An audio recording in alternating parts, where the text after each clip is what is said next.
तो इस लेक्चर में हमारा पूरा फोकस रहेगा एनर्जी के ऊपर। एनर्जी को तो हम समझ चुके थे, सबसे पहले स्टार्टिंग में हमने समझा था एनर्जी क्या है। Energy is a capacity to do work. सबसे बेसिक डेफिनेशन है इसका, कार्य करने की क्षमता, इसी को एनर्जी बोलते हैं।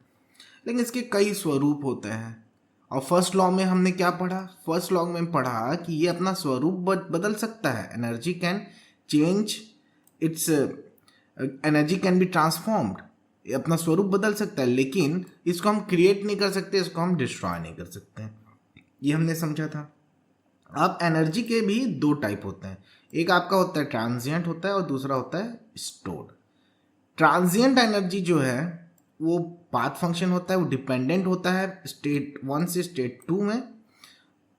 उसका डिफरेंशियल इनएग्जैक्ट होता है थर्मोडायनेमिक्स पॉइंट ऑफ व्यू से। इसका एग्जांपल आप देख सकते हो हीट और वर्क इसका एग्जांपल होता है। कि वर्क भी क्या है? वर्क भी तो एनर्जी ही है एक तरह से देखा जाए तो। हीट भी एनर्जी है, एवरीथिंग इज एनर्जी। हम बात कर रहे हैं, आप सुन रहे हो, हर जगह एनर्जी है, कहीं साउंड एनर्जी, कहीं लाइट एनर्जी है। It's like that.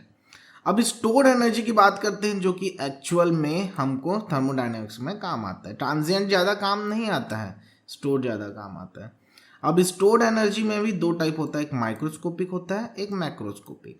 माइक्रोस्कोपिक मतलब मॉलिक्यूलर लेवल, जैसे कि आपका इंटरनल एनर्जी हो गया। कोई इंटरनल एनर्जी मतलब कि समझ लीजिए जैसे कि एक कोई सब्सटेंस रखा हुआ है, शांत रखा हुआ है, जमीन पे ही है, तो क्या आपको लगता है कि इसके अंदर कोई एनर्जी नहीं होगी?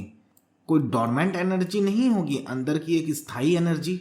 आप भी अगर चुपचाप बैठे हुए हो तो आपके अंदर के ऑर्गन्स तो चल रहे हैं ना, वैसे इसके अंदर की ग्रेन्स, आप ग्रेन स्ट्रक्चर, ग्रेन थ्योरी आप पढ़े होंगे, तो ये सब तो वाइब्रेट हो रहे हैं ना, तो इसके अंदर भी एक एनर्जी रहती है। उसी एनर्जी को हम इंटरनल एनर्जी बोल देते हैं। अब आती है बात मैक्रोस्कोपिक की। अब मैक्रोस्कोपिक में बड़े पैमाने पे चीज़ें जैसे कि काइनेटिक एनर्जी हो गया और पोटेंशियल एनर्जी हो गया, ये सारी चीज़ें आ जाती हैं। तो ये बात हुई हमारी एनर्जी के टाइप्स की।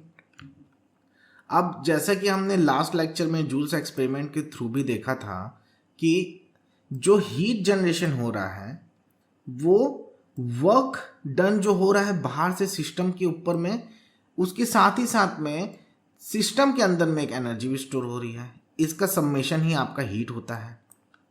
ठीक है, अभी ये जो एनर्जी है, इस एनर्जी को हम क्या बोल सकते हैं? खाली इंटरनल एनर्जी बोल के बात खत्म नहीं कर सकते हैं। ये जो एनर्जी है वो काइनेटिक एनर्जी, पोटेंशियल एनर्जी और इंटरनल एनर्जी, ये तीनों का समावेशन होता है, तीनों का सम्मेशन होता है। इसी को अपन total energy of the system बोलते हैं। और ये यू अपना जो है ये इंटरनल एनर्जी है, या फिर इसको बोल सकते हो total energy of the substance and molecular level. मतलब मॉलिक्यूलर लेवल में जो टोटल एनर्जी है किसी सब्सटेंस का, वो आपका यू होता है, यही आपका इंटरनल एनर्जी है। अब जैसे कि मान लीजिए इसको हम लोग कर देते हैं डिफ्रेंशिएट, इसी इक्वेशन को Q 1 से 2 लिए, खाली Q भी लिख देते, कोई दिक्कत नहीं था। W12 plus stored energy daily, इसको डिफरेंशियल फॉर्म में अपन लिखेंगे तो ये हो जाएगा DQ, ये हो जाएगा DW और ये हो जाएगा DE। ये आपका वैलिड रहता है ओपन सिस्टम और क्लोज सिस्टम दोनों के लिए। अब आगे देखते हैं क्लोज सिस्टम। अगर सिर्फ क्लोज सिस्टम की हम बात करें तो इसमें DE था, DE की जगह पे यहाँ पे हम DU भी लिख सकते हैं। क्यों लिख सकते हैं? क्योंकि भैया अगर क्लोज सिस्टम है तो काइनेटिक एनर्जी भी नहीं है, पोटेंशियल एनर्जी भी नहीं है, जीरो है दोनों का दोनों, तो इसलिए यहाँ पे डायरेक्ट हमने DU लिख दिया है। तो DQ equal to DW plus DU, ये क्लोज सिस्टम की बात हो गई।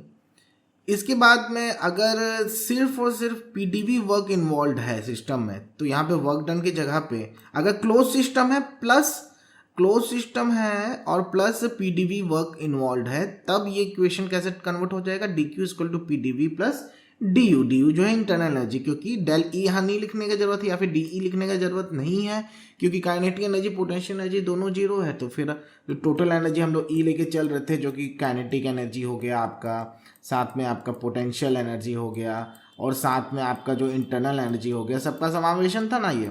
तो अब ये दोनों ही चीज़ें जीरो है, तो फिर अपने को इसको लिखने की जरूरत नहीं, इसलिए यहाँ पे DU लिख दिए डायरेक्ट। और अब मान लीजिए एक लास्ट हमारे पास आता है कि अगर सिस्टम आइसोकोरिक प्रोसेस में है, मतलब कि अगर वॉल्यूम इक्वल टू कांस्टेंट है, तो उस केस में तो पीडीवी वर्क जीरो हो जाएगा, तो ये आपका इक्वेशन डाउन होके आ गया D Q equal to D U, मतलब इंटरनल एनर्जी जितना है उतना ही हीट जनरेशन है। इतनी सारी बातें हमारी हो गई। अब नेक्स्ट में हम लोग समझेंगे कि एनर्जी को, नेक्स्ट लेक्चर में अपन समझेंगे कि एनर्जी को एक पॉइंट फंक्शन क्यों बोला जाता है और ये सिस्टम का प्रॉपर्टी कैसे होता है, और ये भाई एग्जैक्ट डिफरेंशियल और इनएग्जैक्ट डिफरेंशियल ये सारी चीज़ें थर्मोडायनेमिक्स में कैसे काम करती हैं।